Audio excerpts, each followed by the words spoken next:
चलो।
And students, technical issue आ गया है ना।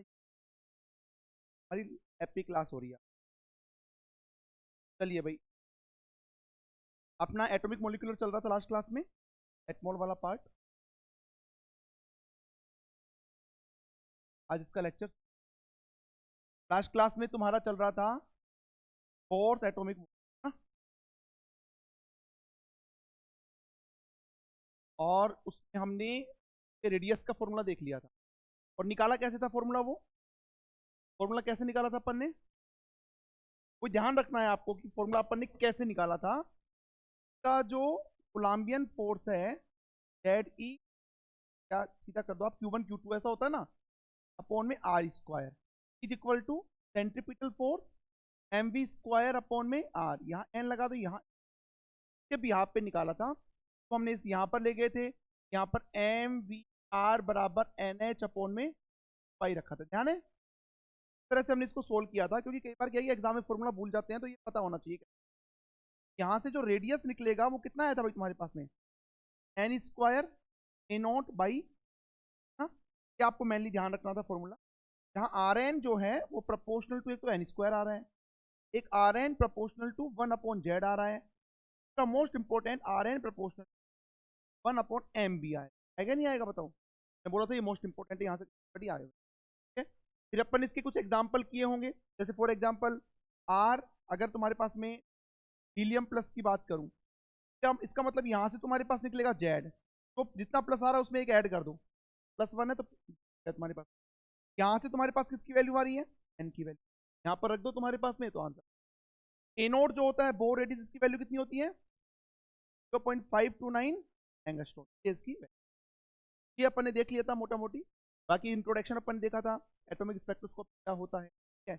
और इसके अलावा तुम्हारे पास में जो वो एक टेबल मैंने बनवाई थी, ठीक है, एक्सरे का वेवलेंथ रेंज क्या होता है और ओरिजिन क्या है,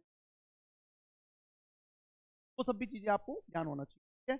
आई होप आपने शॉर्ट नोट्स वगैरह बनाए होंगे और इसको रिवीजन किया होगा। अब अपन चलते हैं आगे, ठीक है। अब इसमें लिखो आप लोग सेपरेशन बिटवीन इलेक्ट्रॉन ऑर्बिट और हाइड्रोजन एटम, लिखो हेडिंग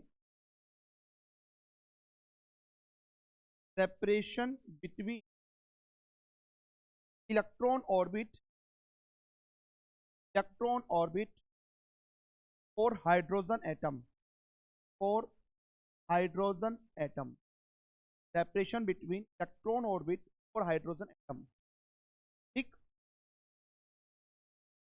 चलिए भाई, तो हाइड्रोजन एटम के लिए पहली चीज तो आपको ये पता होगा, जो आर एन होता है वो होता है N square A naught upon Z. अगर हाइड्रोजन एटम की बात करूं तो जेड कितना हो गया 1, तो जाएगा एन स्क्वायर।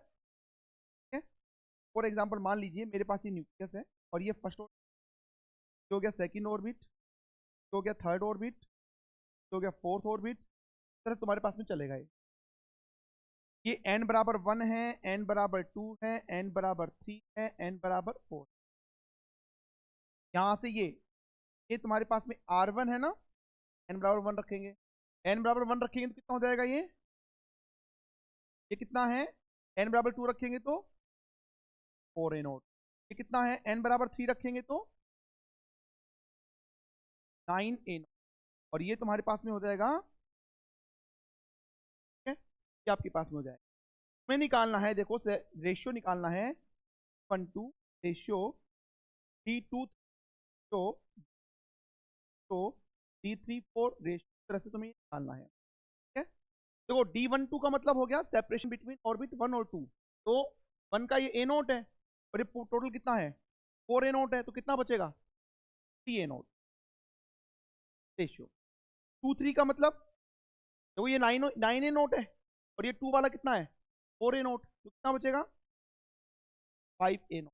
समझ में आ रहा है ये। इसके बाद में 3:4 का मतलब 3 वाला 9a नोट है और 4 वाला 16 है, तो कितना बचेगा 7a नोट। ऐसे तुम्हारे पास ये चलता रहेगा, तो जाएगा 3:5:7, इस तरह नोट कर लीजिएगा। ये वाला जो क्वेश्चन है ना, ये वाला जो क्वेश्चन, ये गेट एग्जाम में आ चुका है, आरपीएससी असिस्टेंट प्रोफेसर में आ चुका है, आरसी में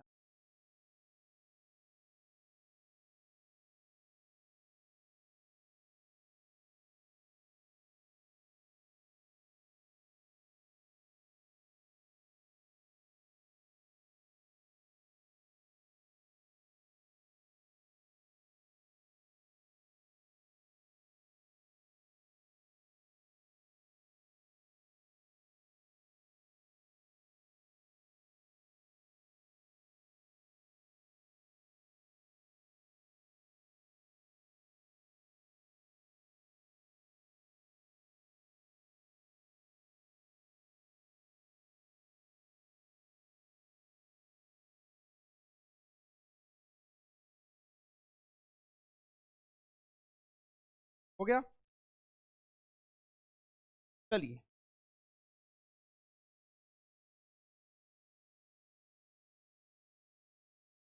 तो रेडियस हो गया तुम्हारे पास में। अब सेकंड लिखो इसके अंदर velocity of electron, velocity of electron.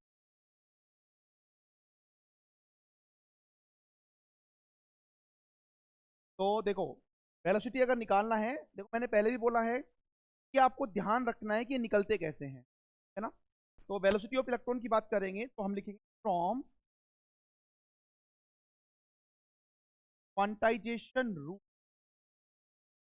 From quantization rule क्या होता है भाई, क्वांटाइजेशन रूल का जो एंगुलर मोमेंटम होता है वो NH/π के बराबर। यहाँ nth ऑर्बिट के लिए मैंने n लगा दिया, ठीक है। हमें वेलोसिटी निकालना है तो वी एन बराबर कितना हो जाएगा, एन एच अपॉन में पाई, एन एच अपॉन में 2 पाई एम आर एन जाएगा। यहां से देखिए एन एच अपॉन में पाई एम और आर एन की value N square A naught by Z, सही है। यहां से तुम्हारे पास क्या हो जाएगा, देखो V N is equal to, कुछ कैंसिल आउट हो रहा है क्या, एक एन से एन कैंसिल आउट हो रहा है, तो हो जाएगा देखो एच अपॉन में pi m a naught z by N, क्या आपके पास में हो, पर याद रखना है।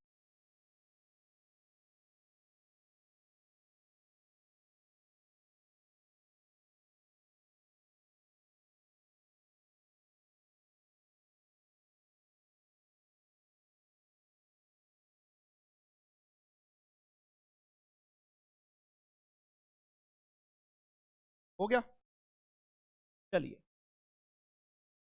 अब देखिए यहां पर ध्यान से, यहां से तुम्हारे पास क्या आ रहा है, देखो एक तो V N proportional to Z और एक V N proportional to 1 upon N.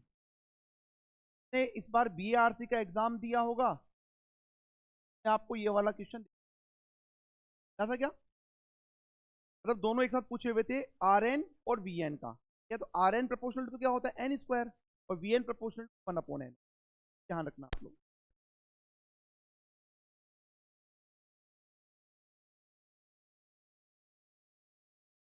चलिए भाई,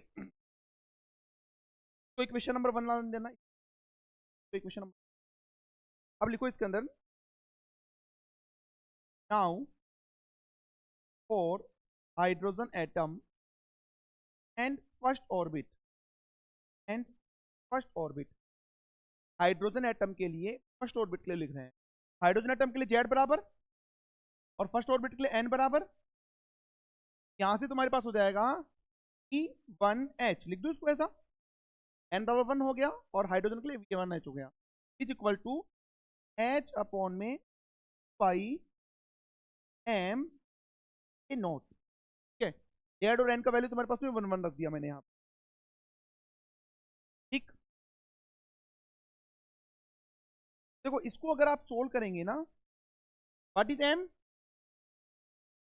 मास ऑफ इलेक्ट्रॉन, ठीक है, क्योंकि न्यूक्लियर का मास यहाँ पर क्या माना गया है, फाइनाइट माना गया है, ठीक है। देखो यहाँ पर इन सब की वैल्यूज रखेंगे ना, क्या आपके पास में आएगा सी अपॉन में 137, सी इज ए अप्लाइड है ना, सी अपॉन में 137 आएगा, सोल्व कर लेना आप लोग, और इसको मैं लिख सकता हूँ that is the alpha, alpha ये लिख सकता हूँ, व्हाट इज अल्फा, अल्फा का वैल्यू है 1 अपॉन में 137, इसको बोला जाता है that is fine structure constant, इसको बोला जाता है फाइन स्ट्रक्चर कांस्टेंट, क्या आपके पास में आ जाए, बताओ from equation number 1, from equation number 1 की वैल्यू जैसे अपन यहां रखेंगे, की वैल्यू हो जाएगी सी अल्फा, देखो इसकी वैल्यू सी अल्फा हो जाएगा, तो वी एन क्या हो जाएगा, जेड सी अल्फा बाई, ये तो हो गया हाइड्रोजन के लिए, क्या हो गया, hydrogen plus hydrogen like atom, ये हो गया तुम्हारा, नोट कीजिए, याद रखना है भैया, जैसे रेडियस का आपने याद रखा था ना N square A naught by Z, वैसे इसका भी general formula Z C alpha by N.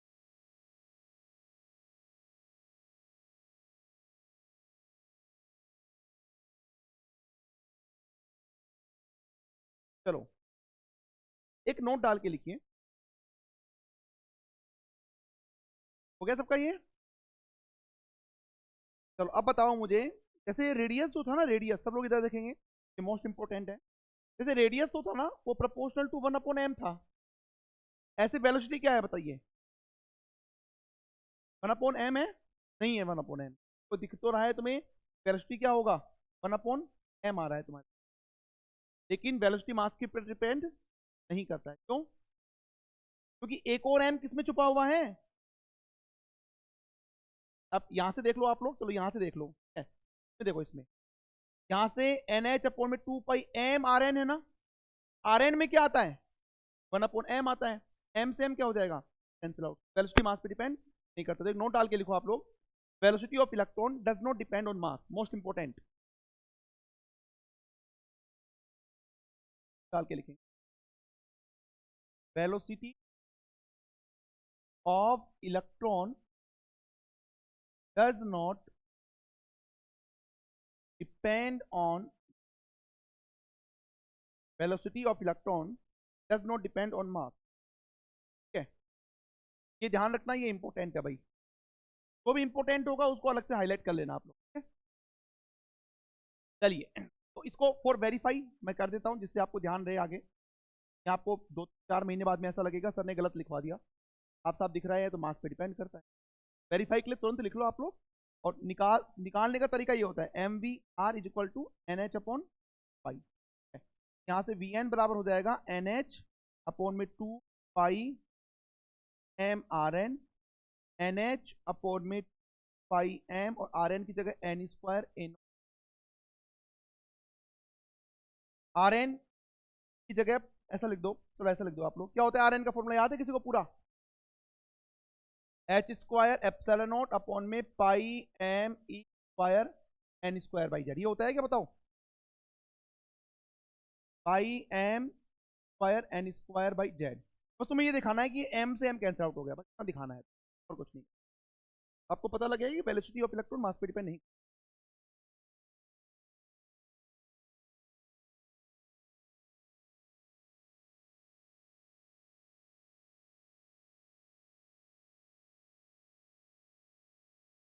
हो गया, किसी को कोई डाउट है तो पूछ लेना बीच में। चलिए, एक बेसिक सा क्वेश्चन लिखो, बेसिक सा क्वेश्चन लिखो, फाइंड वेलोसिटी, ऐसे लिखो, find find E M plus plus in terms of alpha, in terms of, in terms of alpha.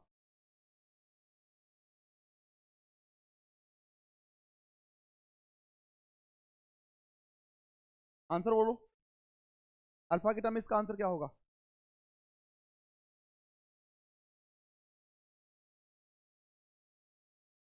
देख लेते हैं एक बार, ठीक है। देखो, हमें ये फॉर्मूला याद होना चाहिए, that is the Z C alpha by,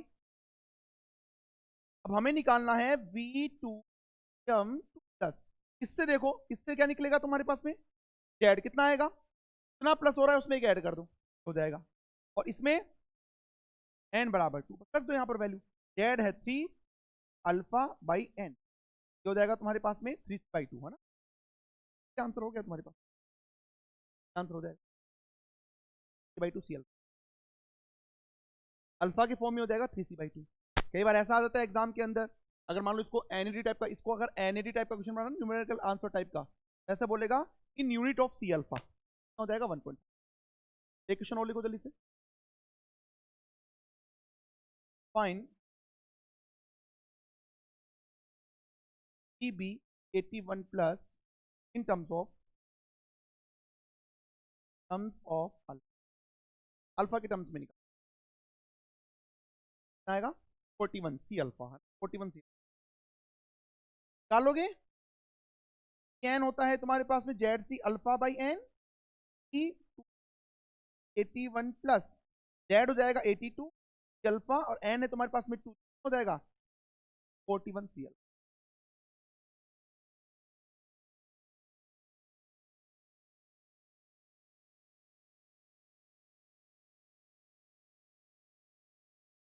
हाँ जी बताइए।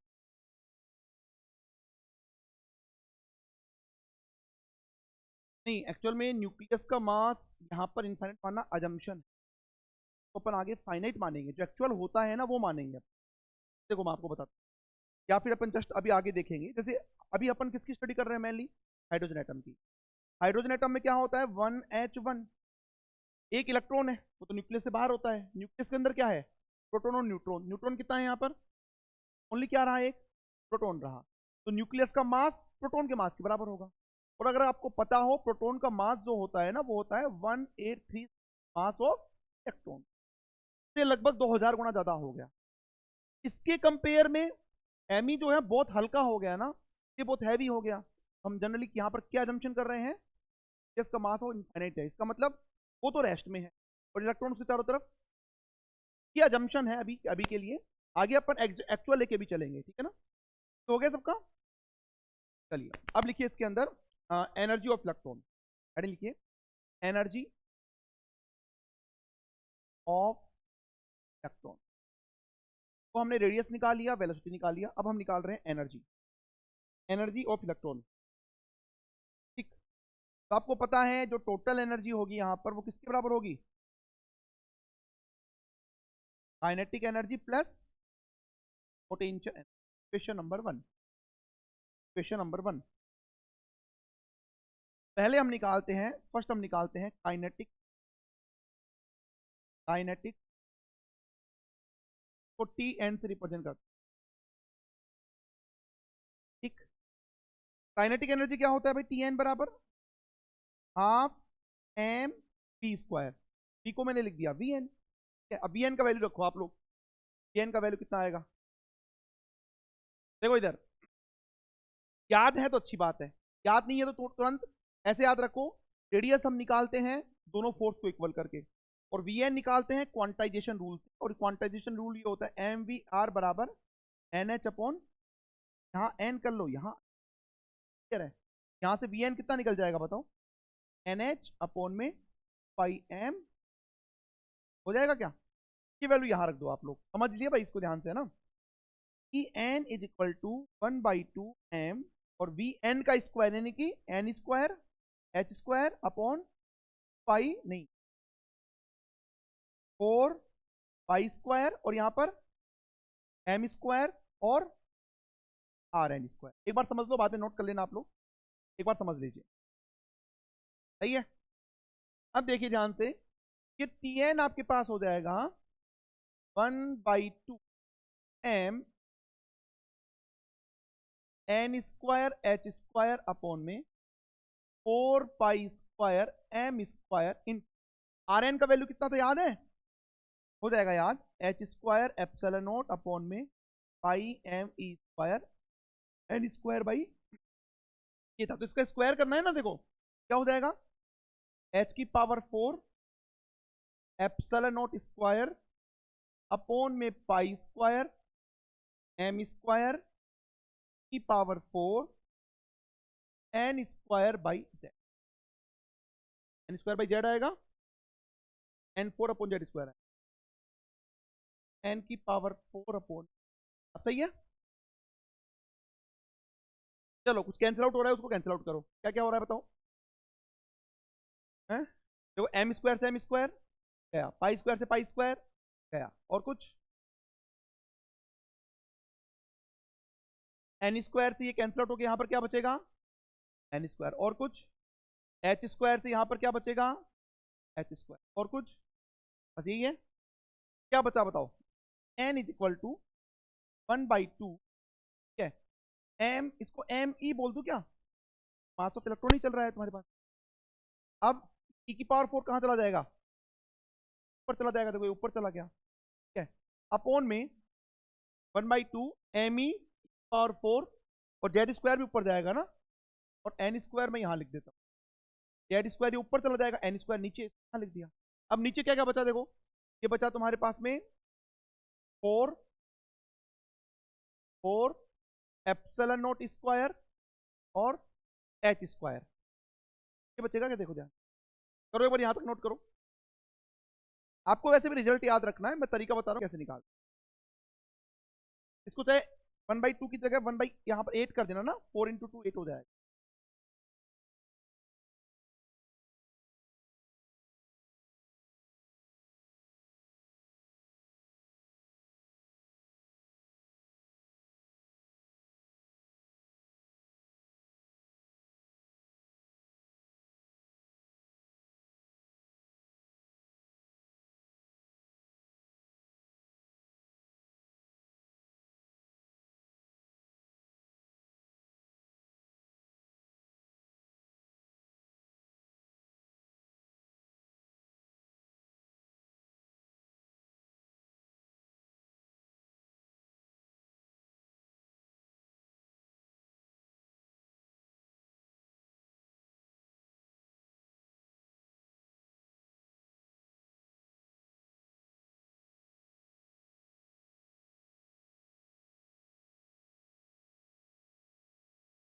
हो गया?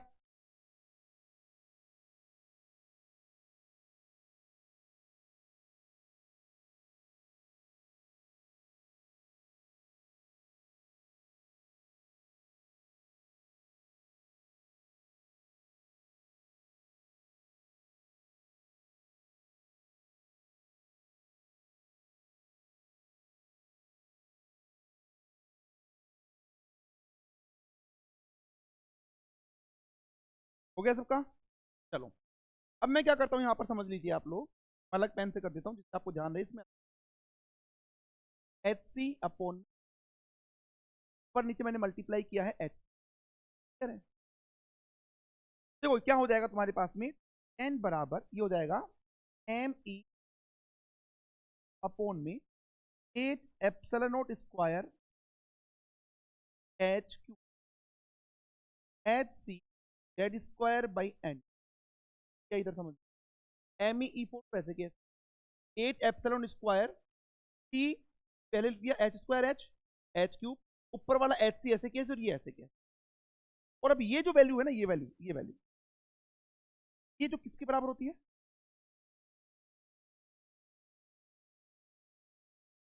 जल्दी से नोट कर लीजिए, ये रिमेंबर आपको याद रखना है, याद रखना।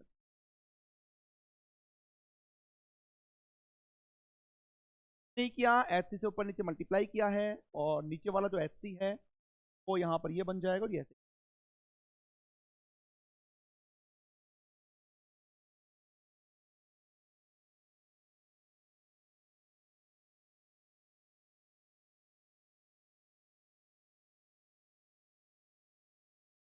हो गया?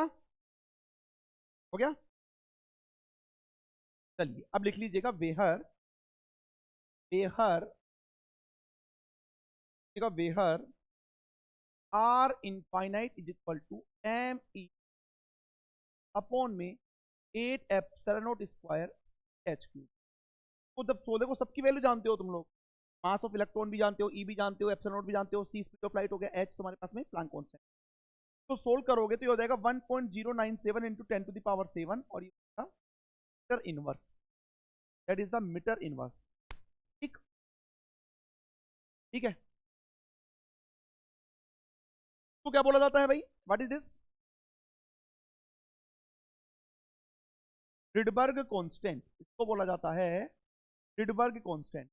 और ये आपको याद करना है, रिमेंबर, क्या याद करना है, ये वैल्यू याद करनी है, ये याद करना है, याद करने, आपको ये भी याद होना चाहिए और आपको ये भी याद होना चाहिए, ध्यान रखना, इसमें मैं डबल टिक कर रहा हूं, ये भी आपको याद होना चाहिए, तो वैल्यू याद होना चाहिए।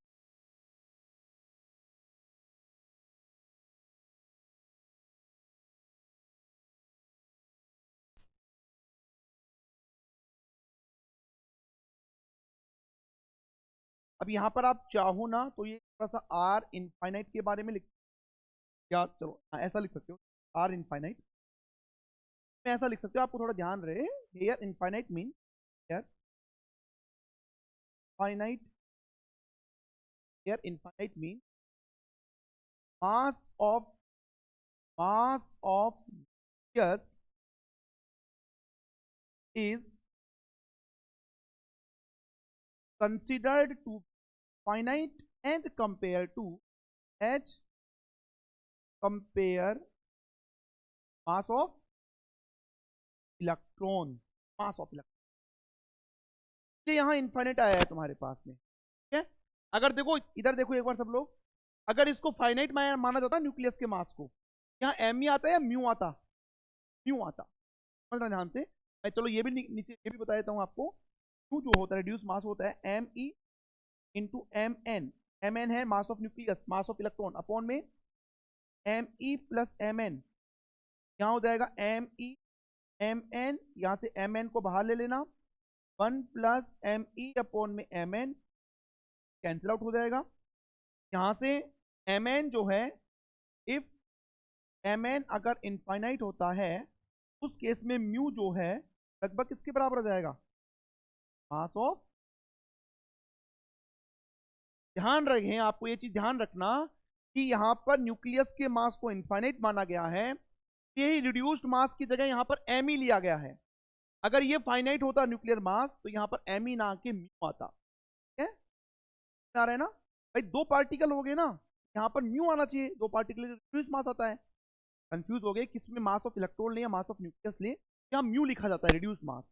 लेकिन हमने रिड्यूस मास को मास ऑफ न्यूक्लियस को इनफाइनाइट मानते हुए सोल्व किया, तो वो किसके बराबर आया, मास ऑफ इलेक्ट्रॉन। फाइनाइट बता रहा है यहाँ पर कि न्यूक्लियस का मास इलेक्ट्रॉन के मास के कंपेयर में इनफाइनाइट। हो गया सबका यहां तक? चलो अब लिखिए पोटेंशियल एनर्जी।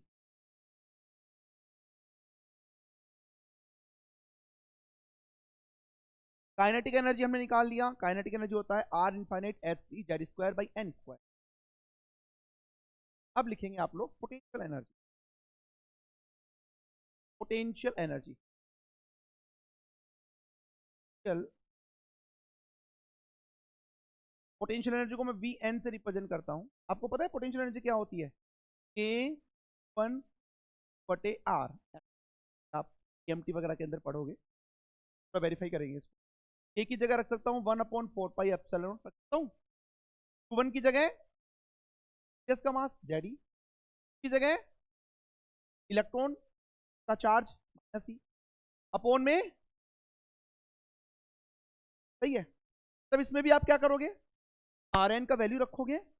आर एन का वैल्यू रखने के बाद में इसको भी आप किसके फॉर्म में सोल्व करोगे, आर इनफाइनाइट के फॉर्म में लिख दो डायरेक्ट, है ना।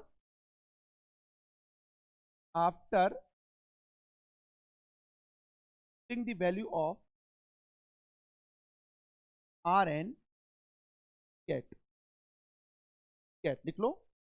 वैल्यू जब रखेंगे तो आपको सोल्व करने पर आएगा तुम्हारे पास में, ये लिख लो v N is equal to minus का 2 are infinite H C Z square by n,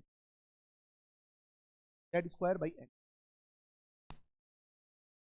देखो तुम खुद सोचो, इधर देखो कि अभी 2 क्यों आया, आर इनफाइनाइट जो था ना वो था एम ई ई 4 अपॉन में 8 epsilon square C H cube. यहाँ पर कितना आ रहा है तुम्हारे पास नीचे, तो ऊपर नीचे मल्टीप्लाई करना पड़ेगा ये बनाने के लिए। देखो इसलिए 2 आ रहा है तुम्हारे पास, माइनस देखो तुम्हारे पास ये माइनस आ ही रहा है, और इसको सोल्व करोगे तो तुम्हारे पास में ये बन जाएगा आर इनफाइनाइट। मतलब ठीक है, जैसे मैंने ये सोल्व करके बताया वैसे आप कर सकते हो, लेकिन हम इसमें इंटरेस्टेड नहीं है, हमें रिजल्ट चाहिए। नोट कर लीजिएगा क्या आ गया तुम्हारे पास में, पोटेंशियल लिख लो। So total energy, total energy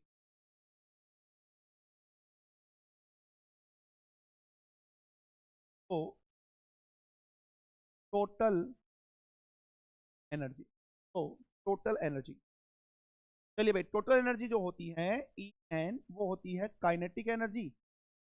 kinetic energy आपने टी एन लिखा होगा, और पोटेंशियल काइनेटिक एनर्जी कितनी लिखी भाई, r infinite H C Z square by N square, और potential energy minus 2 are infinite H C Z square by,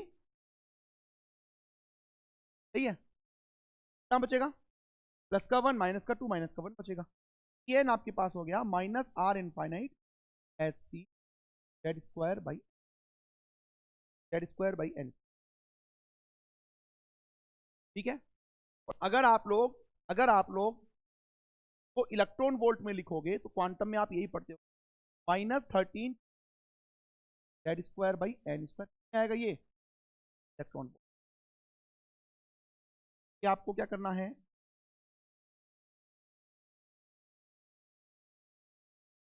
यहां तक किसी को डाउट है तो पूछ सकते हैं आप लोग। तो आर इनफाइनाइट का एच का सी का वैल्यू रखोगे तो 13.6 आएगा, मैंने यहां पर ये लिख दिया, ठीक है। चलो अब देखो ध्यान से, अब इधर देखिए, एक तो ये फॉर्मूला याद रखना है, दूसरा मतलब एक ये देखो ध्यान से, इधर देखो सब लोग लिखना बंद कर दो। आपके पास में टोटल एनर्जी आया है minus R infinite H C Z square by, क्या है ना टोटल एनर्जी। अच्छा काइनेटिक एनर्जी क्या था, प्लस का था, देखो सब कुछ सेम था, ये प्लस का था, तो ई एन बराबर माइनस का टी एन लिख सकता हूं क्या, देखो माइनस माइनस प्लस, तो टी एन बराबर ये आ गया तुम्हारा। अच्छा वी एन कितना था, वी एन बताओ, वी एन कितना था, वी एन था माइनस का 2 are infinite H C Z square by N square. यहां पर मैं ऐसा लिख सकता हूं क्या, एन बाई 2। देखो इन सबको भूल जाओ, वी एन बराबर वी एन बाई 2 है, टू को इधर मल्टीप्लाई करेंगे तो देखो तुम्हारे पास यही आ जाएगा क्या, ये रिलेशन हो गया।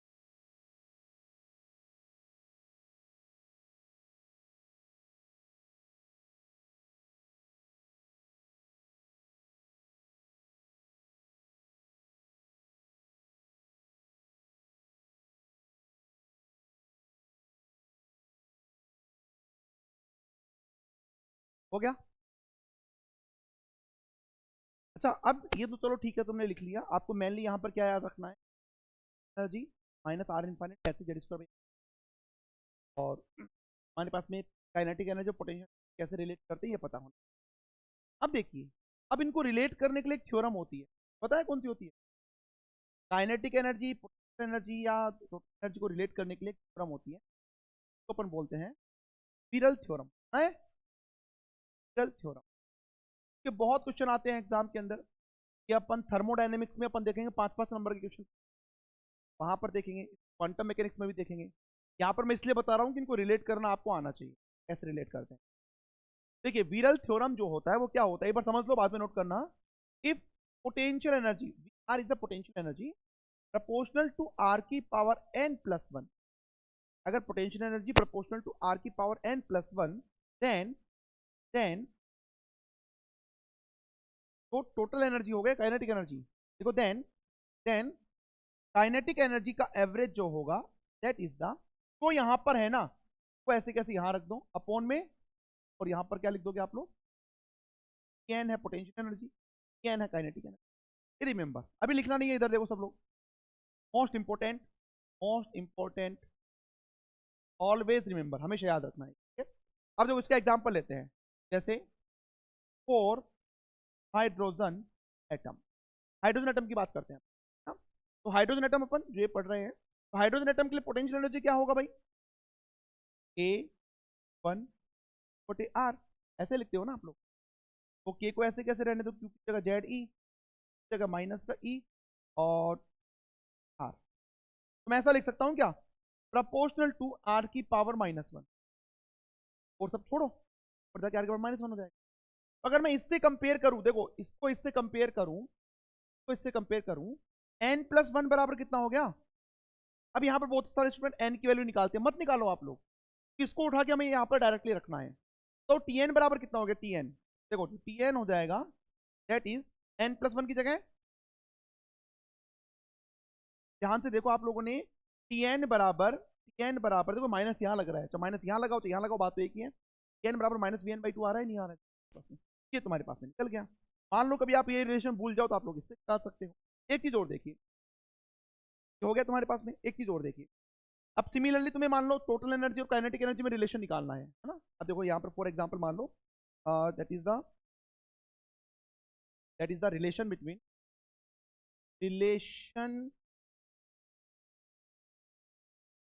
Total energy and kinetic energy. समझना भाई, टोटल एनर्जी किसके बराबर होता है, काइनेटिक एनर्जी प्लस, अच्छा तुम्हें टोटल एनर्जी और काइनेटिक एनर्जी चाहिए, पोटेंशियल एनर्जी को हटाना है यहाँ पर, टी एन ऐसे की ऐसे, और वी एन की जगह क्या रख सकता हूं मैं, माइनस का कितना हो जाएगा बताओ। तो बताओ हाइड्रोजन एटम के लिए आपने यही निकाला था क्या, देखो टी एन बराबर माइनस का, ये तो हाइड्रोजन एटम की बात है। बाकी कोई भी पोटेंशियल प्रॉब्लम से हार्मोनिक ऑसिलेटर के लिए निकाल लो आप, हार्मोनिक ऑसिलेटर के लिए दोनों बराबर आती है, टी एन और वी एन, वो भी आप लोग निकाल सकते हो। अब नोट कर लो, कोई डाउट है तो पूछ।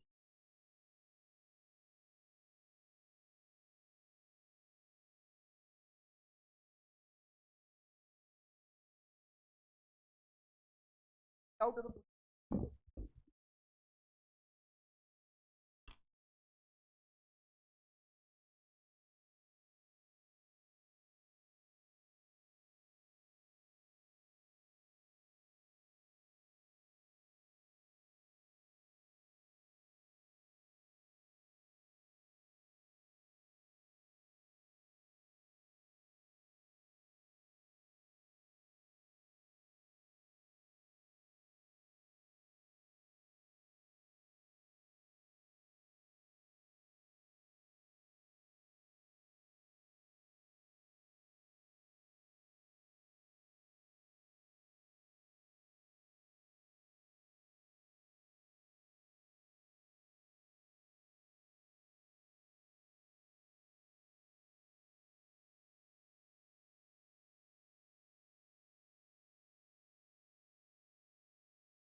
कि हमने kinetic energy, potential energy, velocity अपने कैलकुलेट। अब अपन चलते हैं आगे। अच्छा मुझे जल्दी से इसके लिए निकाल के बता दो, लिखो। Find relation between N and V, या फिर मैं रिलेशन निकाल के बता दो।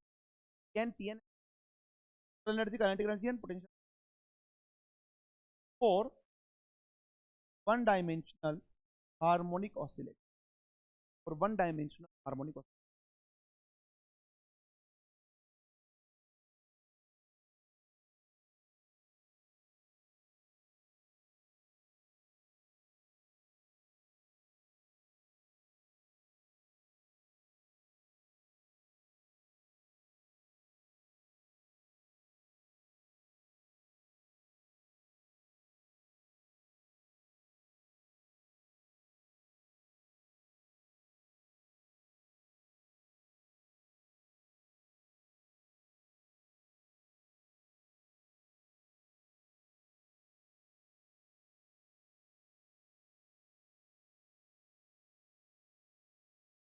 पहले तो हार्मोनिक ऑसिलेटर के लिए आपको पोटेंशियल एनर्जी पता होना चाहिए ना, क्या होता है बताओ वन डायमेंशनल के लिए? Half M omega square X, proportional to X की पावर, या एक्स स्क्वायर लिख सकता हूं ना मैं, लिख सकता हूं, ठीक है। और हमें पता है, हमें देखना है कि एक्स प्रोपोर्शनल टू एक्स की पावर n+1 बराबर कितना आ गया यहाँ पर, वो आ गया। रिलेशन होता है kinetic energy equal to n+1/2 potential energy, मतलब यूजिंग मिरल थ्योरम मैं कर रहा हूँ इसको। n+1 की जगह क्या रखोगे, क्या आता है बताओ यहाँ पर? n बराबर हो गया वी एन, क्या आपके पास सही है। अगर टी एंड टी में रिलेशन निकालना है, टी एंड टी के अंदर कैसे निकालेंगे? बराबर होता है टी प्लस वी, तो वी की जगह वापस टी रख दो, तो ई बराबर कितना हो जाएगा, और टी और वी में निकालना है तो भी कितना हो जाएगा,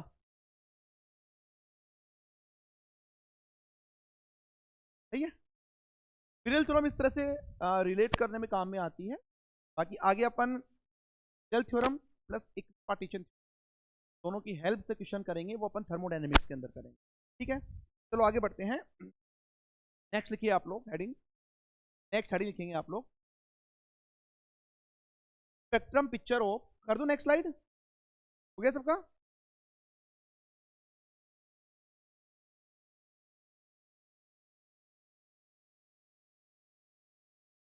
स्पेक्ट्रम पिक्चर ऑफ,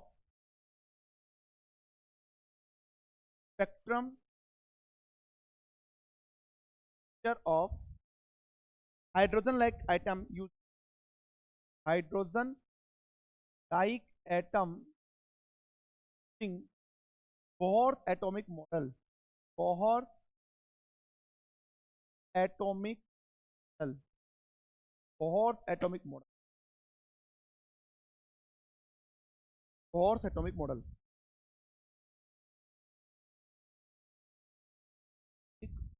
देखो इसके अंदर in emission, in emission energy of emitted photon is, energy of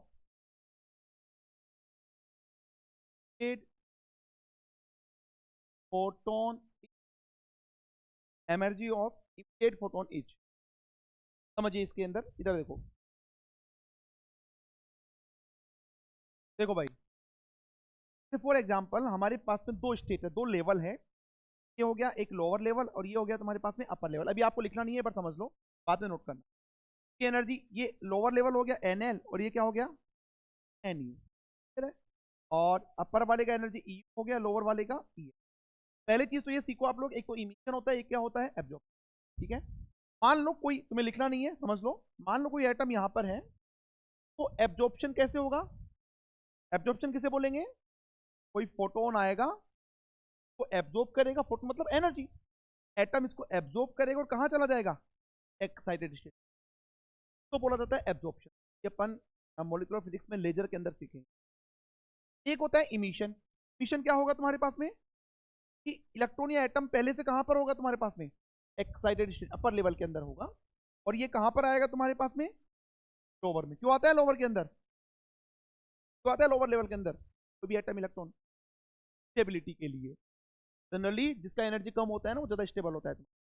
जैसे ही अपर लेवल से लोअर लेवल में आएगा तो कुछ ना कुछ एनर्जी को इमिट करेगा। वो एनर्जी किसके फॉर्म में होगी, फोटोन के फॉर्म। फोटोन की एनर्जी कितनी होती है, एचबी। यही लिखा है मैंने, in emission energy of emitted photon. यहाँ से फोटोन या एनर्जी इमिट हो रही है तो हम इसका ऐसा लिख सकते हैं, H nu is equal to H nu equal to, तो यहाँ से यहाँ रहा है ना, तो फाइनल माइनस इनिशियल, क्या आप लिख सकते हो या ऐसा लिख सकते हो, for example is equal to energy is equal to E u minus e. ये एनर्जी किसकी बराबर होगी, इन दोनों के डिफरेंस की बराबर तो होगी। ई की जगह लिख सकते हो आप लोग एच न्यू, या फिर एच सी अपॉन लैम्डा, ठीक है, is equal to E U की जगह देखो अभी आपने एनर्जी लिखी थी ई बराबर माइनस का R infinite H C Z square by, लिखा था क्या, ध्यान से देखो इधर, माइनस का R infinite H C Z square upon में एन की जगह एन यू, फिर है माइनस, ये लिखेंगे तो माइनस माइनस क्या हो जाएगा, R infinite H C Z square upon में एन एल स्क्वायर, तो एच सी से एच सी कैंसिल आउट हो जाएगा, क्यों हो जाएगा, वन अपॉन लैम्डा, और वन अपॉन लैम्डा किसके बराबर होता है, कल लिखवाया था मैंने, वेव नंबर के बराबर, इज इक्वल टू, दोनों के अंदर देखो r infinite z square common आ रहा है, are infinite z square, r infinite z square common आ रहा है, पहले ये लिख दो, one upon n L square, तो ये प्लस का ये माइनस का है, वन माइनस वन अपॉन, ये छोटी क्लास में जो है आप लोग डायरेक्टली याद करते हो, नोट कर लो, कोई डाउट हो तो पूछ, वेरी इंपॉर्टेंट।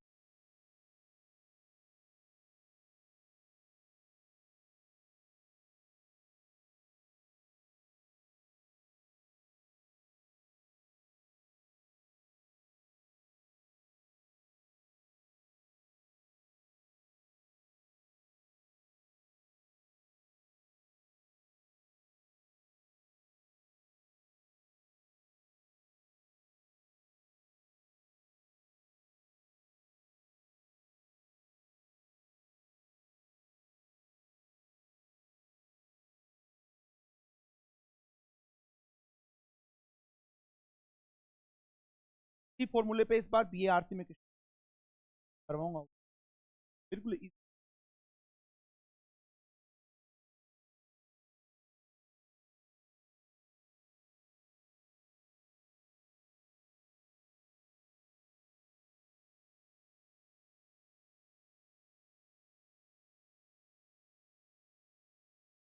हो गया,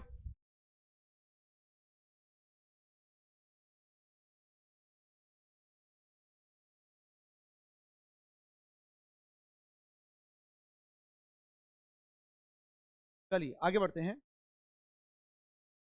तो for hydrogen atom, for hydrogen atom Z बराबर कितना रखोगे, वन, क्या हो जाएगा, वन अपॉन लेमडा या फिर nu bar is equal to are infinite, Z की जगह वन रख देना, वन अपॉन में एन एल स्क्वायर माइनस का वन अपॉन,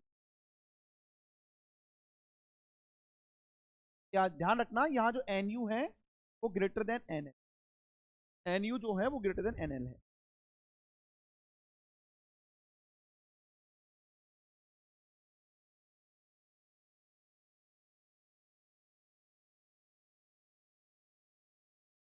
हो गया, चलिए अब लिखिए इसके अंदर, अब इसके अपन अलग अलग केस देखेंगे, देखो केस फर्स्ट, और केस फर्स्ट हम लिख रहे हैं diamond series, diamond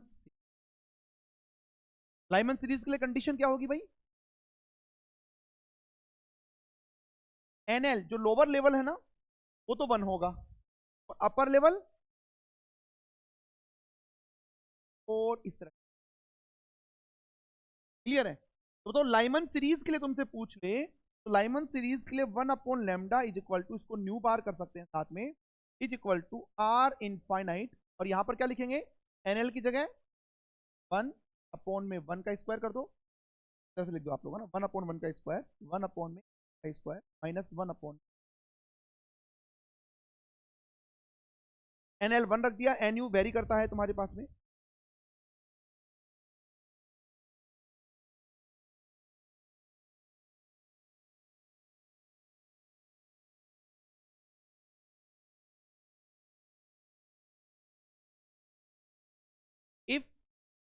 N U बराबर 2, एन यू बराबर 2 होगा तो क्या हो जाएगा भाई, 1/λ bar is equal to are infinite 1 - 1/4 कितना हो जाएगा ये, माइनस फिर प्लस का, लेमडा बराबर कितना हो जाएगा, लेमडा बराबर 4/3 और आर इनफाइनाइट नीचे आ जाएगा ना, उल्टा कर दिया भाई मैंने, और इसको सोल्व करोगे तो ये आ जाएगा 1215 एंगस्ट्रॉम। तो बोला जाता है that is the N U बराबर 2 से एन एल बराबर 1, तो बोला जाता है first line of diamond diamond series, first line of Lyman series.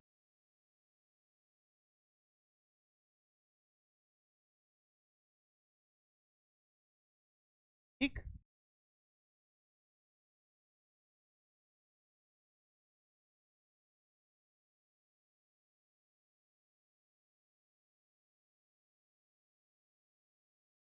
इसको याद कर लेना भाई आप लोग, है ना, रिमेंबर रिमेंबर। आगे डायरेक्टली क्वेश्चन करेंगे अपन इसके। अब ध्यान से देखिए, इधर इधर देखो, फोर सीरीज लिमिट, फोर, जब भी सीरीज लिमिट का नाम आता है, मतलब एनएल तो यहाँ फिक्स हो गया, 1 हो गया, एन यू बराबर 2 और ऐसे चलता है तुम्हारे पास में। जब भी सीरीज लिमिट का नाम आता है, कहां तक इसकी लिमिट हो सकती है, एन यू जो है वो कितना रखना है तुम्हें, ये जब इनफाइनाइट रखेंगे तो जाएगा 1/λ is equal to are infinite 1/1 minus 1/ में इनफाइनाइट, तो जाएगा 0। तो सोल्व करोगे, यहां से जो लैम्डा आएगा वो 912 एंगस्ट्रॉन आएगा, 912 एंगस्ट्रॉन, नोट कर लीजिए।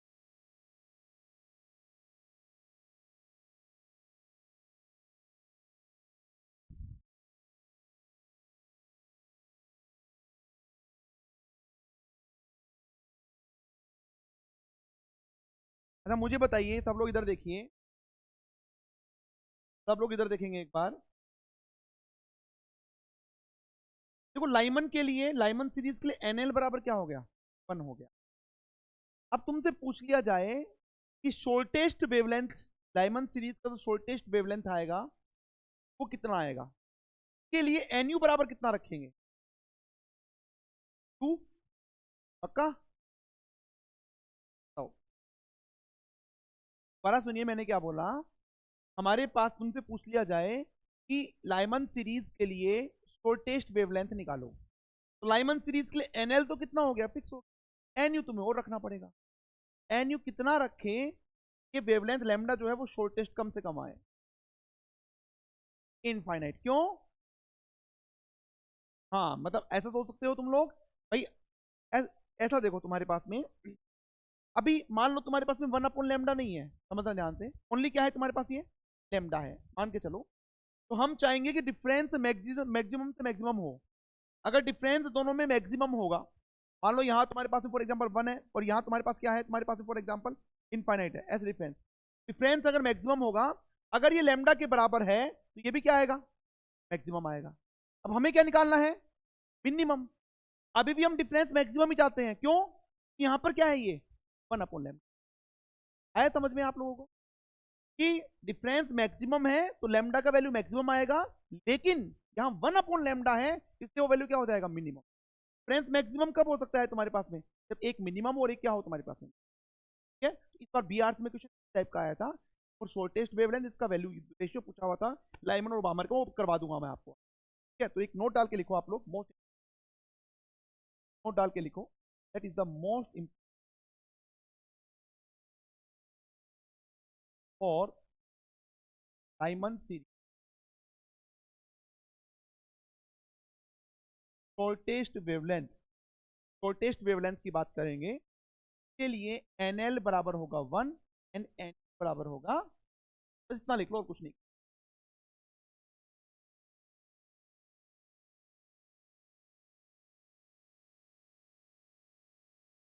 ठीक है। चलो अब केस सेकंड लिखो, बामर सीरीज। केस सेकंड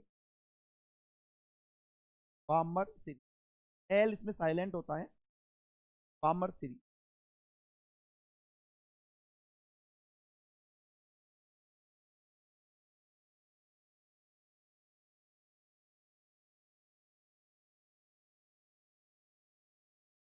तो लिख लो इसके अंदर बामर सीरीज के लिए क्या होगा। बामर सीरीज के लिए एनएल बराबर 2, एनयू बराबर 4 5 6 इस तरह, ठीक है ना?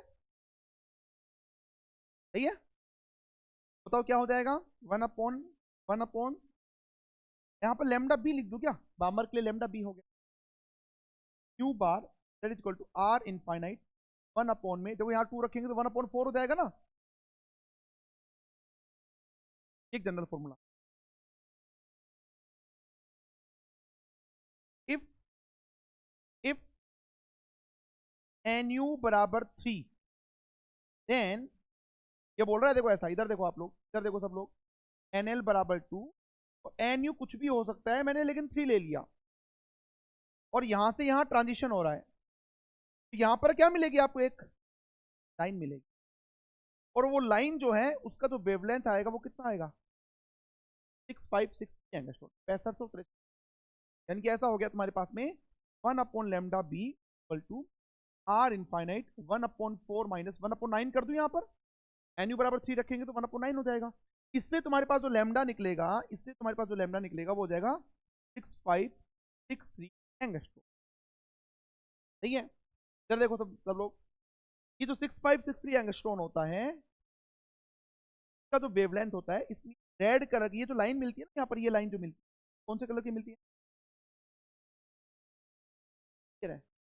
और सबसे पहले यही देखी गई थी लाइन था ना, सबसे पहले ये क्यों, क्योंकि ये किसके अंदर आती है, विजिबल रेंज के अंदर। मैंने आपको बताया होगा 3800 से 78 एंगस्ट्रॉम, सबसे पहले यही लाइन देखी गई। इसी को क्या बोलते हैं, इसी को ही बोला जाता है एच अल्फा लाइन। ध्यान आपको, जब हमने हाइड्रोजन एटम इमिशन स्पेक्ट्रा के फीचर्स लिखे थे, मैंने सेकंड फीचर लिखवाया होगा, अगर एक एच अल्फा लाइन को for example high resolving power spectrometer है, तो हमें एक लाइन कितने में स्प्लिट होती हुई दिखाई देती है, और ने ये तो बता दिया ये एच अल्फा लाइन आती है, आगे एक्सप्लेन कर पाता नहीं कर पाता वो अपन देखें। यहां तक जल्दी से नोट कर लो, ये याद रखना है तुम्हारे पास में, एच अल्फा लाइन या फर्स्ट लाइन ऑफ बामर सीरीज के जो वेवलेंथ होता है वो इतना होता है।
हो गया भाई,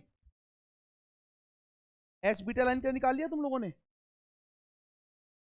तो 4 एन यू बराबर 4 1/λ इज इक्वल बार इज इक्वल आर इनफाइनाइट 1 में 4 माइनस का 1 में, ये आपके पास तो सोल्व करोगे तो आएगा 4861 एंगस्ट्रॉम, 4861 एंगस्ट्रॉम को बोला जाता है एच बीटा लाइन। ऐसे ही अगर आप 5 रखोगे तो क्या हो जाएगा, एच गामा लाइन। ये याद नहीं रखना, याद करना है वो, ये याद करना है, फर्स्ट लाइन का दोनों को याद रखना है, में फर्स्ट लाइन आई थी तुम्हारे पास 1215 डायमंड के अंदर, और बामर में कितना आया है तुम्हारे पास में 6563 है। तो बात देखोगे तो याद हो जाएगा, बड़ी बात नहीं। चलो अब लिखो इसके अंदर पाश्चन सीरीज, इस थर्ड लिखिए पाश्चन। हो गया, नेक्स्ट स्लाइड कर दूं मैं, नेक्स्ट स्लाइड कर रहा हूं। केस थर्ड लिखिए, केस थर्ड पाश्चन, पाश्चन, पाश्चन सीरीज की बात करेंगे। पाश्चन सीरीज एनएल कितना हो जाएगा भाई, और एनयू 4 5 तरह से चलेगा। मैं यहां लिख देता हूं 1 में लेमडा पी का मतलब Paschen is equal to 1/9 minus 1/, बस कुछ नहीं लिखना, बस इतना लिख के छोड़। ठीक है, केस 4 लिखिए, डायमंड बामर पाश्चन ब्रैकेट, ब्रैकेट सीरीज के लिए क्या होगा, एनएल बराबर एनयू बराबर 5 7, इस तरह से चले। Lambda B equal to R infinite में होगा, 2 bar is equal to are infinite 1/6 minus 1/, ठीक है। और last one is Pfund series,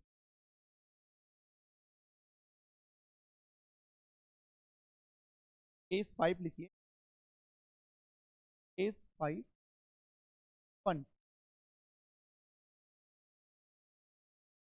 एफयूएन balance रहता है।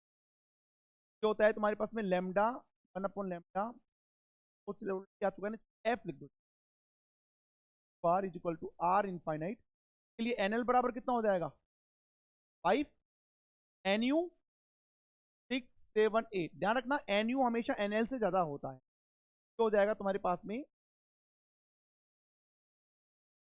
आर इनफाइनाइट 1/25 माइनस का 1/, के लिए।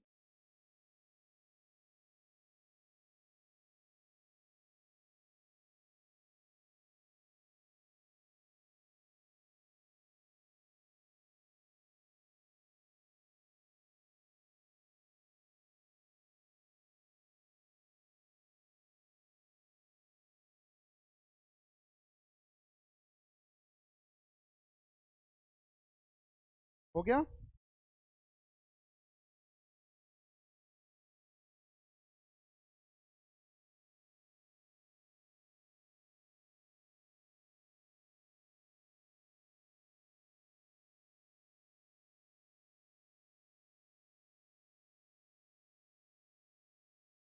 ठीक है। तो एक नोट डाल के लिखो, note first, note first, if series limit, अगर एग्जाम में नाम आ जाए क्वेश्चन के अंदर सीरीज लिमिट, केस में एन यू बराबर आ जाए फॉर शॉर्टेस्ट वेवलेंथ, उस केस में एन यू बराबर, क्लियर है सबका, कोई कंफ्यूजन नहीं।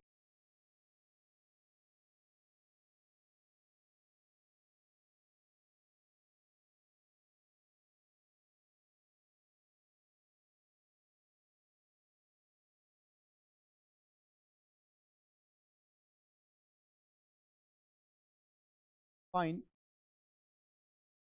Ratio of, fine ratio of shortest wavelength for diamond and Balmer, ये ARC 2000 इसी बार एग्जाम के अंदर आया हुआ है, बार 2020।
हाँ 4:1 या 1:4 तुम लोग ऐसा कुछ आया, तो ऐसा ऑप्शन में नहीं था, चारों ऑप्शन में ऐसा नहीं था। आपको बताता हूँ, देखो भाई इधर देखो ध्यान से, 4:1। देखो आपको लाइमन और बामर का रेशियो बताना है ना, यहाँ पर ऐसा कुछ होगा, that is the shortest wavelength for the Lyman and बामर।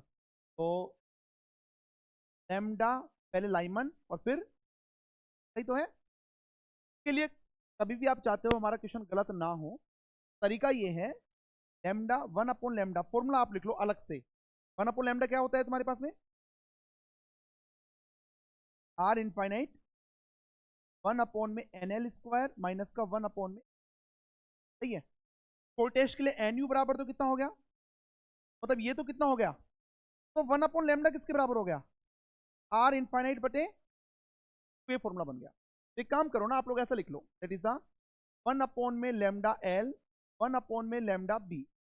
L का मतलब लाइमन और बी का मतलब बामर, ठीक है। इसका फॉर्मूला होता है 1/λ का आर इनफाइनाइट और NL², लेमडा के लिए, लाइमन के लिए एल NL कितना है, 1 का, फिर 1/λ भी बामर, बामर के लिए आर इनफाइनाइट और, सही है।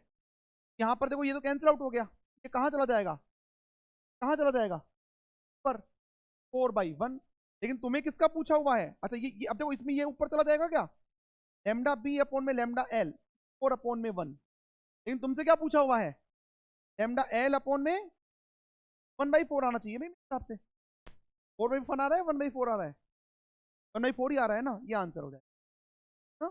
अब देखो जो ऑप्शन थे ना तुम्हारे पास, 4 ऑप्शन थे, में से एक भी ये मैच ये नहीं था तुम्हारे पास, 1:4। तो ऐसे केस में क्या करोगे आप लोग, जैसे फॉर एग्जाम्पल मान लो एक एक एक ऑप्शन ये दे रखा है आपको, फॉर एग्जाम्पल 7/27, तो लगभग क्या है ये बताओ, 1/4 के आसपास है या नहीं है।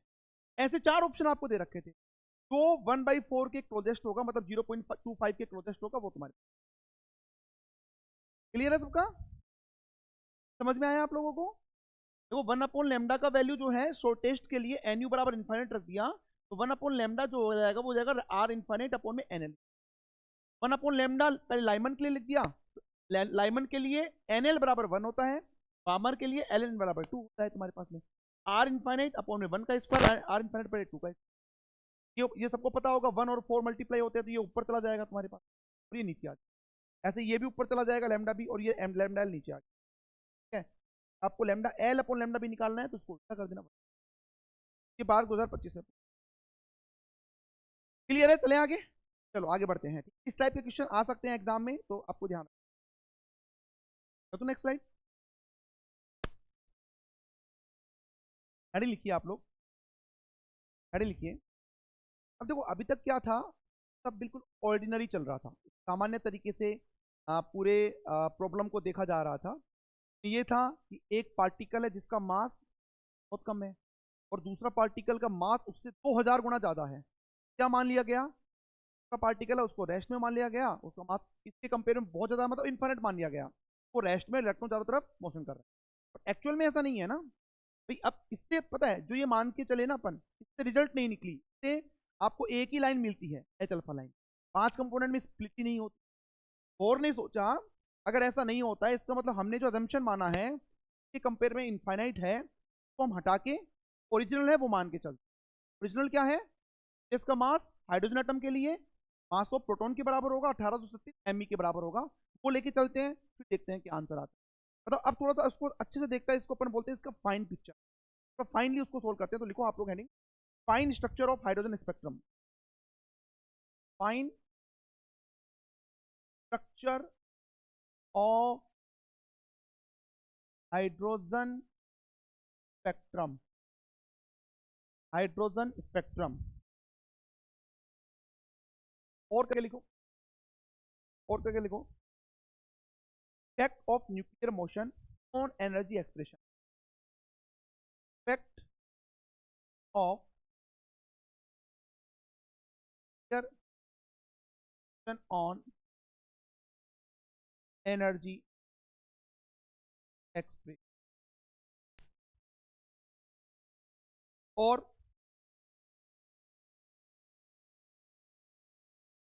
कैलकुलेशन ऑफ बॉडी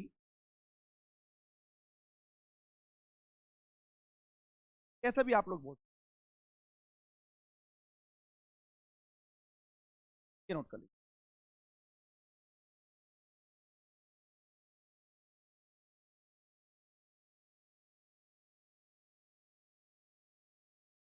हो गया?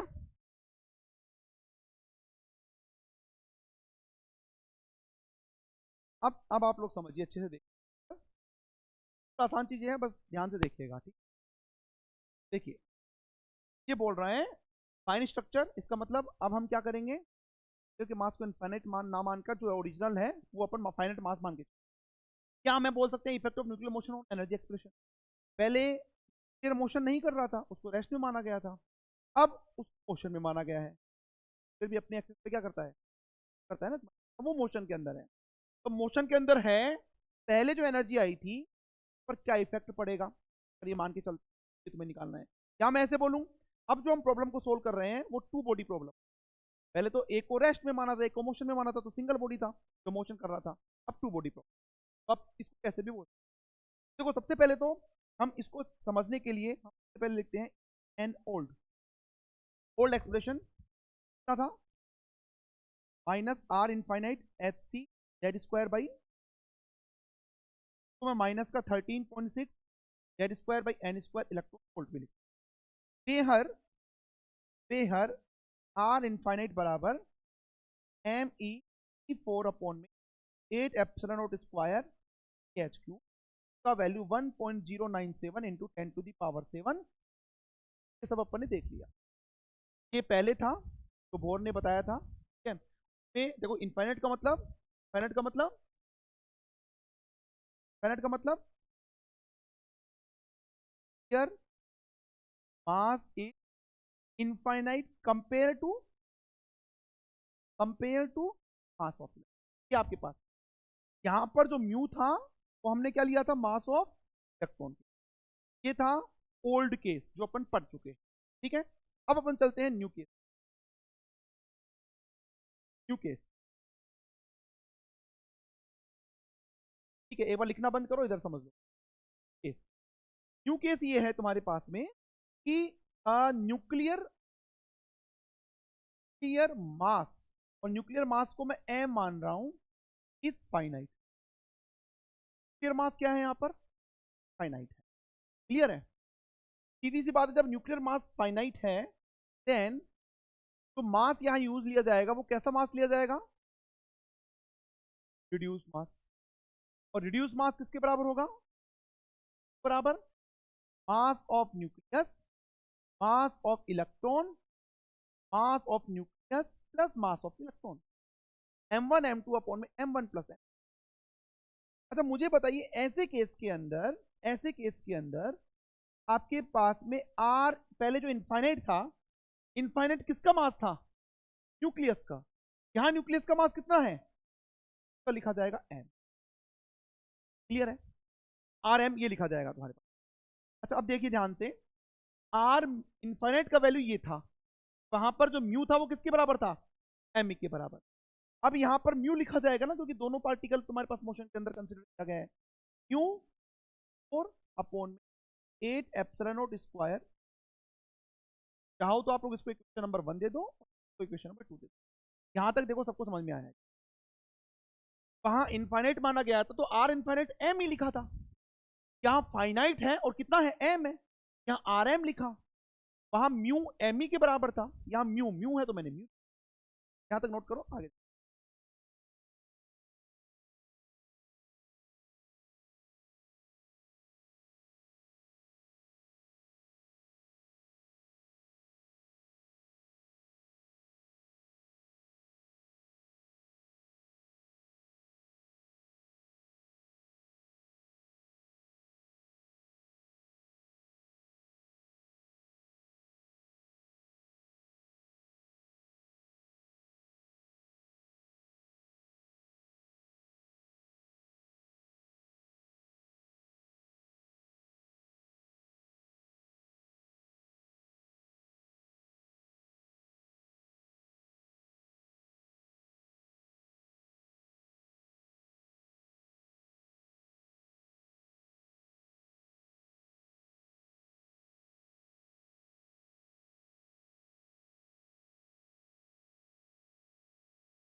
यहाँ न्यूक्लियर मास फाइनाइट है, यहाँ न्यूक्लियर मास कितना है, क्लियर है सबका। अब मैं इन दोनों में रिलेशन निकालने के लिए क्या करता हूं, समझिए भाई। Now now R M upon R infinite, इधर देखो सब लोग, लिखना बंद करो। Equation 2 divided by equation number 1, ये करता हूं मैं, ऊपर रखा, इसको नीचे रखा। देखो समझना ध्यान से, सब कुछ कैंसिल आउट हो जाएगा जब ये बाई ये करेंगे। नंबर 1, इस पूरे को 1 दे देते हैं, तो ऐसा कर लो आप लोग, और इसको दोनों को मिला के 1 इक्वेशन। इधर देखो सब लोग, मैं करता हूं आर एम बटे आर इनफाइनाइट, आर एम ये रहा, आर इनफाइनाइट ये रहा। देखो इसमें ई की power 4 8 epsilon square C H cube power 4 सब कैंसिल आउट हो जाएगा। क्या बचेगा यहाँ पर, यहाँ पर क्या बचेगा, बचेगा। अच्छा म्यू कितना है, म्यू बोलो, ये रहा एम इंटू में एम ई अपॉन में एम प्लस ये पूरा म्यू होगा, और ये एम ई तुम्हारे पास में से कैंसिल आउट हो गया। एक काम करता हूं, यहां से एम ऐसे की ऐसे, यहां से एम बाहर ले लेता हूं, 1 प्लस एम ई अपॉन में एम से एम। बताइए कि आर एम जो है उधर ले जाओ, R infinite 1 plus M E upon M आएगा या नहीं आएगा। अब इसके बारे में सब कुछ पता होना चाहिए। What is the meaning of this, this is the Rydberg constant when clear mass is, this is the Rydberg constant when clear mass is, what is capital M, clear mass या nucleus mass, और what is ME, mass of electron। that is the most important। याद रखना, यहां तक कोई doubt है तो पूछ लो, अदरवाइज इसको नोट कर लो, आगे बढ़ते।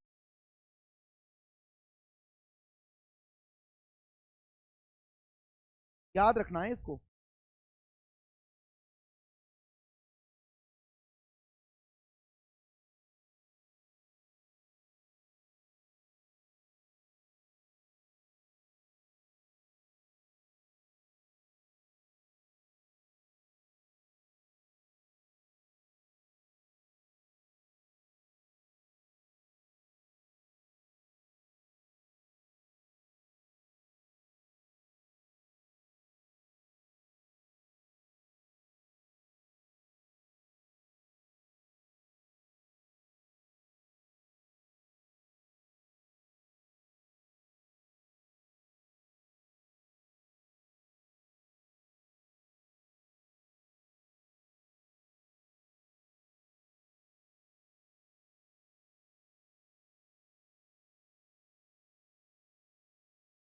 हाँ जी, हो गया, हो गया सबका। देखिए now four, now four, now four hydrogen 1H1 hydrogen atom की बात करते हैं। देखो इधर समझो आप लोग, इधर देखो, हाइड्रोजन एटम की बात करेंगे, इसमें 1 प्रोटॉन होता है प्लस 1 इलेक्ट्रॉन होता है। इन न्यूक्लियस ओनली क्या होगा, मास ऑफ न्यूक्लियस, एम क्या था यहाँ पर, मास ऑफ न्यूक्लियस किसके बराबर होगा,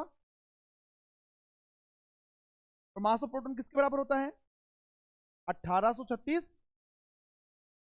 मैं ऐसा लिख सकता हूँ, देखो आर और एम था यहाँ पर, एम की जगह मैं ऐसा लिख दूँ 1H1, मतलब एक तरह से हाइड्रोजन के लिए लिख रहे हैं। ये हो जाएगा तुम्हारे पास में आर इनफाइनाइट ऐसे की ऐसे, 1 प्लस एम ई अपॉन में 1836 एम ई से एम ई। कर लोगे इसको सोल्व, तो सोल्व करेंगे तो देखो इधर आपके पास ये आएगा 1.0973 10 टू द पावर 7।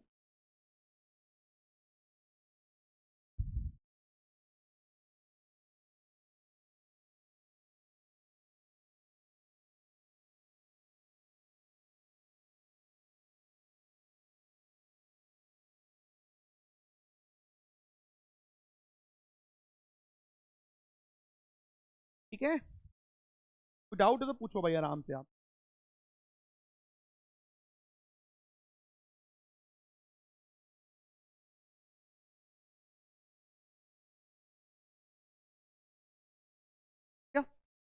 तो इसके अंदर तो फॉर हाइड्रोजन एटम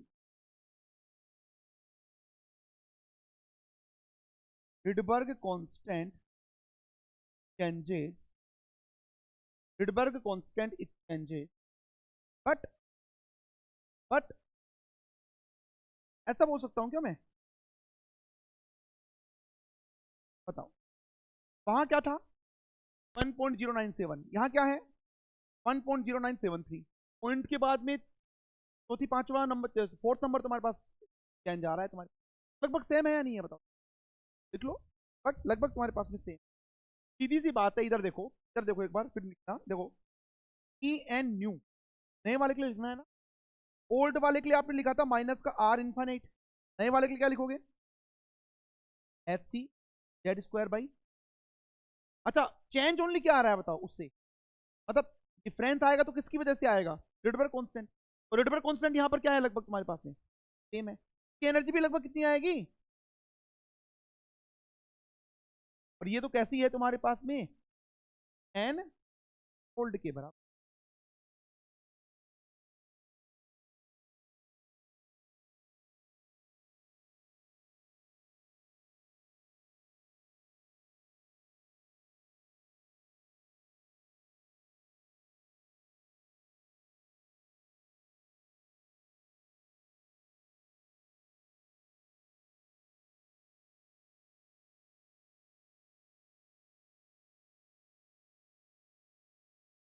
therefore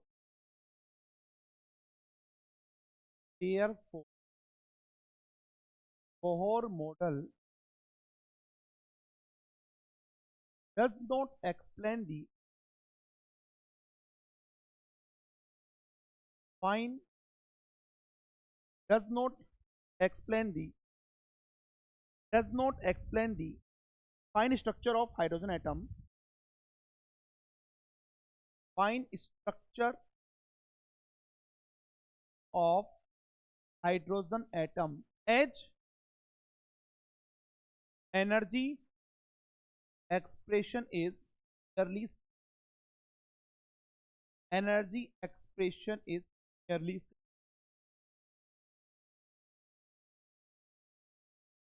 पहले न्यूक्लियस के मास को फाइनाइट माना गया था, अब जो एक्चुअल सिचुएशन थी वो भी लेके चले तो भी तुम्हारे पास में कुछ रिजल्ट, मतलब बोर मॉडल एक तरह से क्या हो गया फेल, हाँ फेल हुआ में हाइड्रोजन एटम एमिशन स्पेक्ट्रा के फीचर समझाने में, लेकिन जब उसने एक्सप्लेन किए ना तो बहुत सारी चीजें निकल के आई, रेडियस के बारे में तुम्हें पता लग गया, एनर्जी के बारे में पता लग गया, वेलोसिटी के बारे में पता लग गया, सारी चीजें तुम्हें कर लीजिए यहाँ।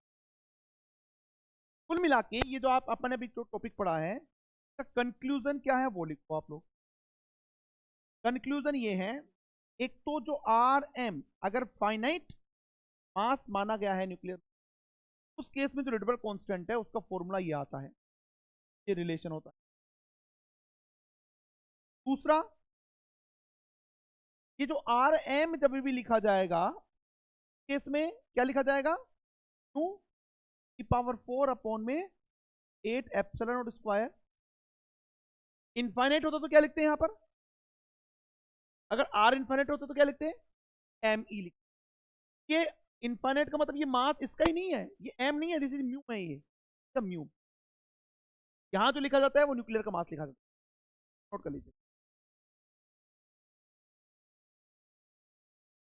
ठीक, आर एम इतना होता है, आर इनफाइनाइट पे लिख लो एम ई 4 अपॉन 8 एप्सिलॉन,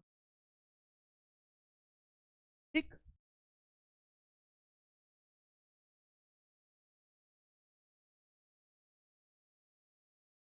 एक दो क्वेश्चन कर ले पहले इसके फिर आगे बढ़ेंगे, ठीक है, एक क्वेश्चन लिखिए,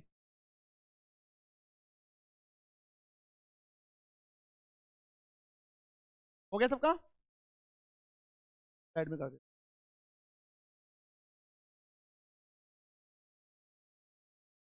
क्वेश्चन लिखो, RPSC assistant professor, ARC, GATE, test, सभी एग्जाम में सेम क्वेश्चन पूछा, if Rydberg constant of N atom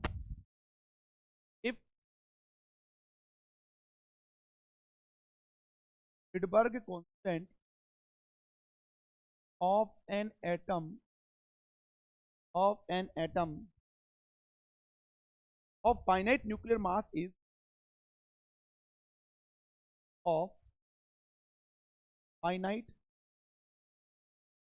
nuclear mass is alpha r infinite, where r infinite is Rydberg constant corresponding to where r infinite is Rydberg constant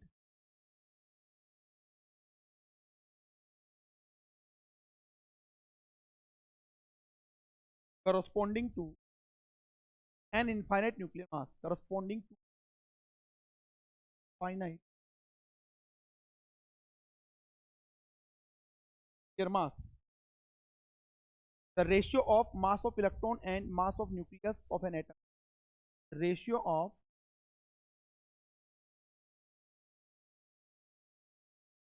mass of electron and mass of electron and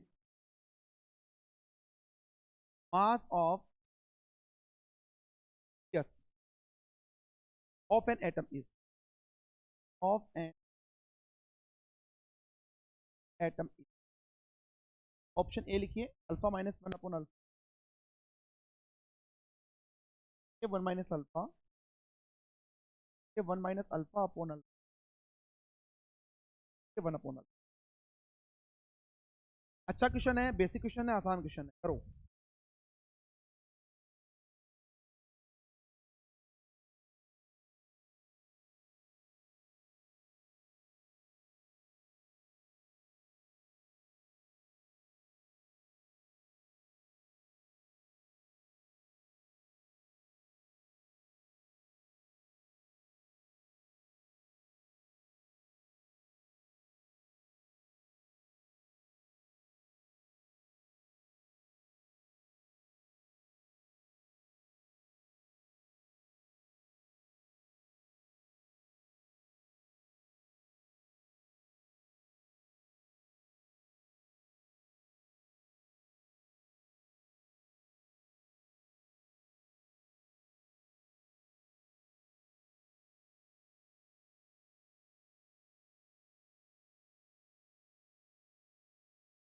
answer बोलो।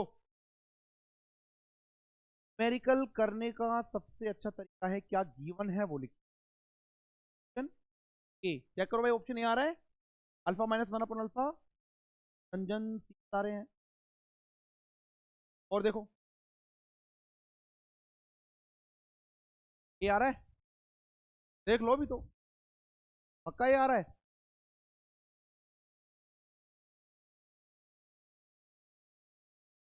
चलो देखो इधर, इधर देखो भाई, कुछ numericals हैं तो स्टार्टिंग में दिक्कत आएगी, लेकिन आगे सब चीज कवर हो जाएगी।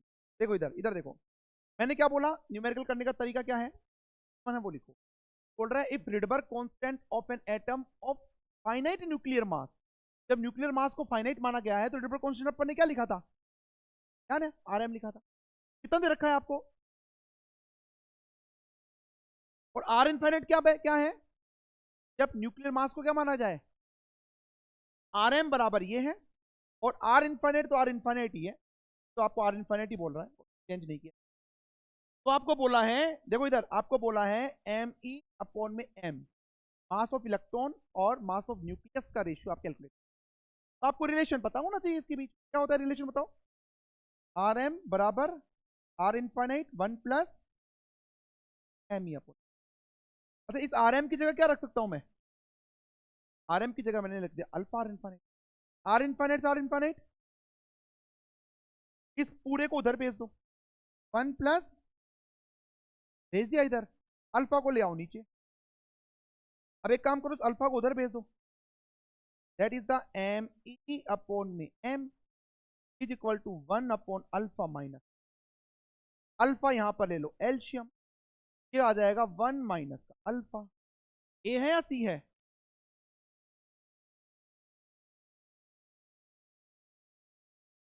सही है।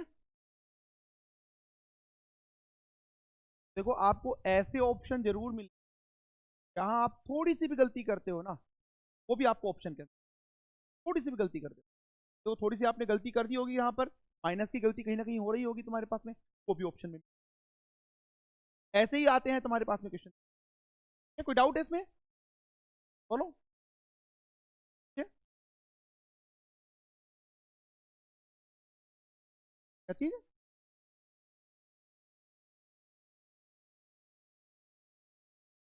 हाँ, तो मैंने यही तो किया है। तो वो फॉर्मूला तो आपने यही लगाया होगा ना, आर एम बराबर R infinite one plus M E upon में एम, लगा होगा। आर एम की जगह मैंने क्या रखा, alpha R infinite, R M की जगह कैंसिल आउट हो गया। अब इस पूरे को ले जाओ आप लोग इधर, इधर लेने का मतलब बस एम ई अपॉन एम एक साइड ले लिया, अल्फा इधर आएगा तो वन अपॉन में अल्फा हो जाएगा, एम इसको इधर ले जाओगे तो माइनस का वन हो जाएगा, ये प्लस वन माइनस वन हो जाएगा। चलो एक क्वेश्चन और लिखे हैं, हो गया सबका? एक क्वेश्चन और ये पूछा हुआ है जेस्ट एग्जाम में। अभी तो जेस्ट एग्जाम में क्वेश्चन आते हैं एटॉमिक मॉलिक्यूल, पहले जब जेस्ट में 2015-16 से पहले आते थे ना, तब ये क्वेश्चन आया हुआ है। देखिए, if R1 is the value of Rydberg constant, if R1 is the value of Rydberg constant, Rydberg constant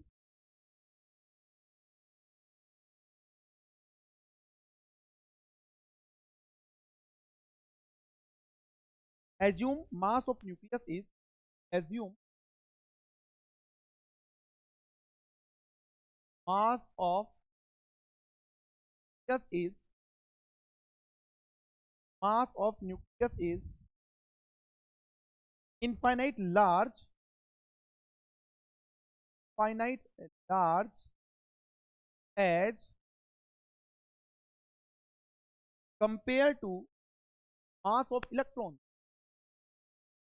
mass of electron, and R2 is the Rydberg constant, R2 is the Rydberg constant, take, देखो when take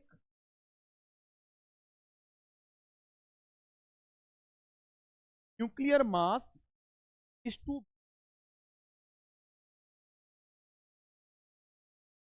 7,500 times of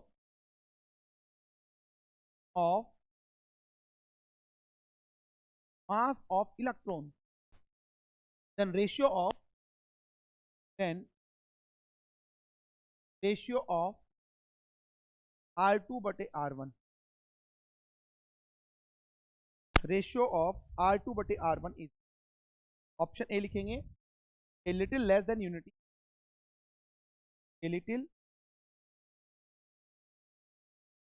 less than unity, option B लिखिए, a little more than unity, little more than, C लिखिए, infinite small, infinite large, finite small, finite large. पहले जो given है वो लिखिए, फिर उसको सोल्व, अपने आप बन जाएगा क्वेश्चन। क्या गिवन है वो लिखिए, देखना नहीं है क्वेश्चन को, कॉपी पेन करना है, ठीक है? देखने से नहीं होगा भाई बिल्कुल भी।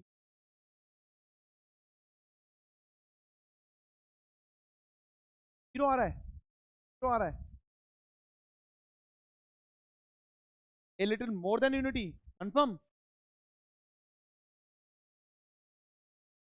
सारे ऑप्शन बता रहे हो तुम तो है, करो करो कोई बात नहीं, टाइम लो, स्टार्टिंग है तुम्हारे न्यूमेरिकल्स का, ज्यादा कैलकुलेटर नहीं है, कोई कैलकुलेटर यूज में लेने की जरूरत नहीं पड़ेगी तुम्हें, बिल्कुल कर सकते हो आप लोग।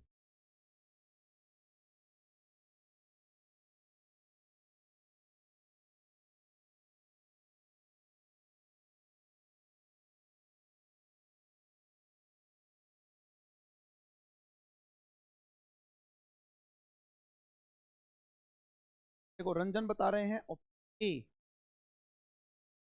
Less than unity. चेक करो भाई, सब लोग यही आ रहा है क्या, और कुछ आ रहा है?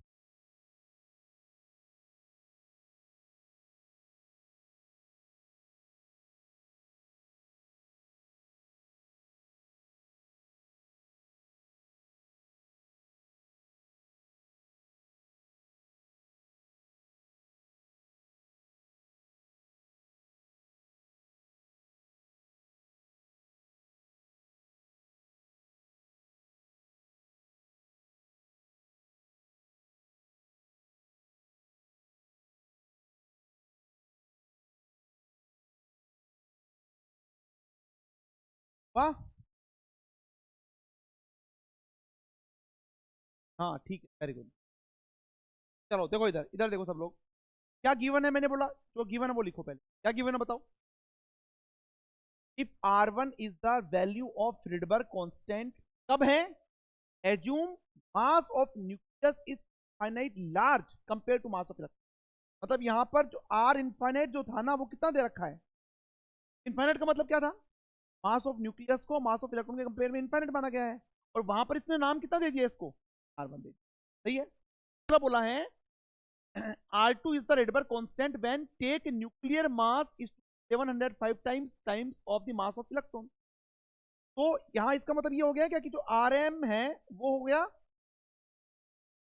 इस केस में न्यूक्लियर मास कितना है, इलेक्ट्रॉन के मास इतना गुना है तो फाइनाइट ही ना, फाइनाइट वाले को अपन क्या लिखते थे, Rm, और यहाँ पर क्या दे रखा है, R2। अब तुम्हें पूछा हुआ है R2 बटे R1 का रेशियो, रिलेशन लिखो पहले, आप ये इतना लिखने के बाद में, और तुम्हें पूछा ये भी लिख लेना, R2 बटे R1 क्या गिवन है वो लिखिए, क्या कैलकुलेट करना है वो लिखिए, इतना कर दिया। अब तुम्हें पता होना चाहिए इन दोनों के बीच का रेशियो क्या होता है, रेशियो बताए, फॉर्मूला रिलेशन क्या होता है, Rm बराबर R infinite 1 plus M E upon M, नहीं होता, बताओ ये Rm क्या है, Rm R2, R इनफाइनाइट क्या है R1, 1 प्लस एम ई को एम ई रहने दो, और मास ऑफ न्यूक्लियस कितना दे रखा है यहाँ पर, मास of nucleus 75 7500 times mass of electron, यानी कि 7300 मास ऑफ। ये समझ में आया सबको, मैं किसी को डाउट हो तो बता दो मुझे। जो गिवन था वो लिखा, जो कैलकुलेट करना है वो लिखा, रिलेशन क्या होता है वो लिखा, यही नहीं इसके अंदर, तो ये लो R2 बटे R1 को इधर ले आओ। अब यहाँ देखो ये एल्शियम आएगा, और कहाँ चला जाएगा वो, पर चला जाएगा ना, और यहाँ पर देखो 700 प्लस 1 तो कितना हो जाएगा। अब अगर यहाँ पर भी 1 होता तब तो 1 आ जाता, अब ये 7500 है, इसका मतलब ये तुम्हारे पास में 0.999 समथिंग ऐसा कुछ आएगा, ये क्या हो गया, एक से जस्ट छोटा हो गया, little less then unit, little less then unit.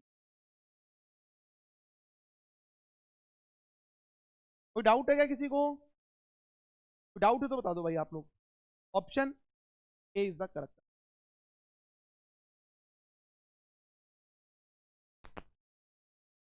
मतलब आपने ये सीख लिया ना कि जैसे फॉर एग्जांपल मान लो हमने पूरा एटॉमिक पढ़ लिया, जैसे बोर मॉडल पढ़ लिया, बस बोर मॉडल तुम्हारा खत्म हो गया।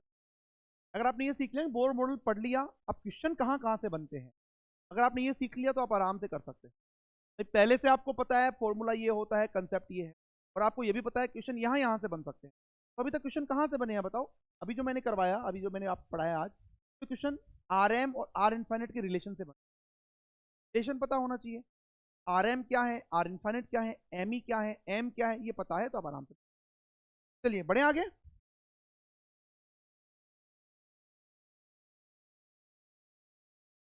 इनफाइनाइट स्मॉल का मतलब जैसे फॉर एग्जांपल 0.00000, तो इस तरह एग्जांपल यहाँ, दैट इज इनफाइनाइट लार्ज का मतलब तुम्हारे पास में वैल्यू बहुत ज्यादा होगी, जैसे मतलब मान लो 1000 प्लस आ रही है फॉर एग्जांपल, अब 1000 प्लस में ये ऑप्शन तो हो नहीं सकते ना तीनों, कौन सा आएगा तुम्हारे पास, ठीक है।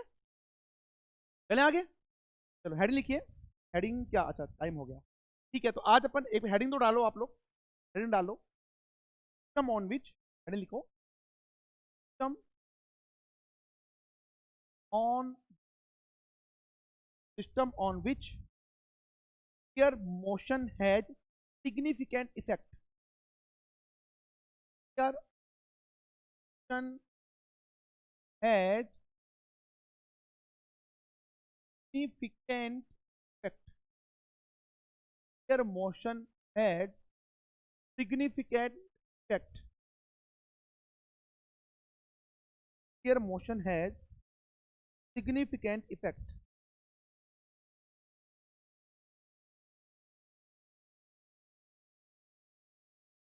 क्लियर है सबका? का मतलब समझ में आया? अभी हमने जो देखा, जैसे हमने हमने अभी हाइड्रोजन एटम नहीं देखा, हाइड्रोजन एटम, हमने न्यूक्लियर मोशन को भी कंसीडर किया था, क्या था? और तब भी तुम्हारे पास में रिडबर्ग कांस्टेंट या एनर्जी क्या है, लगभग सिग्निफिकेंट इफेक्ट आया नहीं इसके अंदर न्यूक्लियर मोशन। भाई नहीं मान रहे हैं और मान रहे हैं, दोनों केस में आ रहे हैं, अच्छा इफेक्ट नहीं आया, सिग्निफिकेंट इफेक्ट नहीं आया। लेकिन अब हम ऐसे सिस्टम देखेंगे न्यूक्लियर मोशन को अगर कंसिडर करके चले, सिग्निफिकेंट इफेक्ट आए। सिग्निफिकेंट का मतलब एनर्जी पहले फॉर एग्जांपल 10 इलेक्ट्रॉन वोल्ट थी, अब 5 आ गई, आधी हो गई, या 10 की 20 हो गई। ये सिग्निफिकेंट इफेक्ट है। उसमें लगभग क्या था तुम्हारे पास में? ऐसे मोशन अपन 3 तरह के मोशन पढ़ेंगे। पहला पढ़ेंगे अपन पॉजिट्रोनियम एटम। देखो हाइड्रोजन में क्या होता है, बीच में स्पेस होता है ना, इसमें प्रोटॉन होता है, इलेक्ट्रॉन उसके चारों तरफ क्या कर रहा होता है, क्लियर है? एक होता है तुम्हारे पास में पॉजिट्रोनियम एटम। पॉजिट्रोनियम में क्या होता है, बीच में होता है पॉजिट्रॉन, इलेक्ट्रॉन उसके चारों तरफ क्या करता रहता है तुम्हारे पास में, कहीं ना कहीं सिग्निफिकेंट इफेक्ट। एक होता है मियोनिक एटम, ठीक है, मियोनिक एटम। तो मियोनिक के अंदर क्या होता है तुम्हारे पास में, जैसे ये हो गया तुम्हारे पास में पॉजिट्रोनियम, ठीक है। एक होता है मियोनिक, मियोनिक, एक होता है तुम्हारे पास में पायोनिक। ये 3 सिस्टम जो है हम आते ही कल पढ़ेंगे। और ये लगा लो यहां पर मोस्ट, मेरे पास इतनी जगह है तो मैं इंपॉर्टेंट लिख देता हूं। आपके पास अगर और जगह हो, जब तक खत्म नहीं हो तब तक मोस्ट मोस्ट लगा, समझ जाओ कितना मोस्ट है ना। मतलब यहाँ से क्वेश्चन डायरेक्टली एग्जाम के अंदर, और ऐसे मतलब अपन ऐसे ट्रिक्स देखेंगे डायरेक्टली आप लोग जो है ना टिक कर दोगे। यहाँ से नेट एग्जाम में भी आया हुआ है, गेट में भी, टेस्ट में भी, पार्क में भी, में भी, सब एग्जाम में आया। क्लियर है? ये अपन कल स्टार्ट करेंगे इसका। फ्रेंड बोल रहे हैं सर यूट्यूब पे क्लास हो गया, एप्लीकेशन पे ही होगा भाई, कभी ओपन नहीं हो रहा किसी कारणवश, ठीक है, पता नहीं कैसे नहीं हो रहा। ये आज जो क्लास होगा वो एप्लीकेशन। क्लियर है सबका?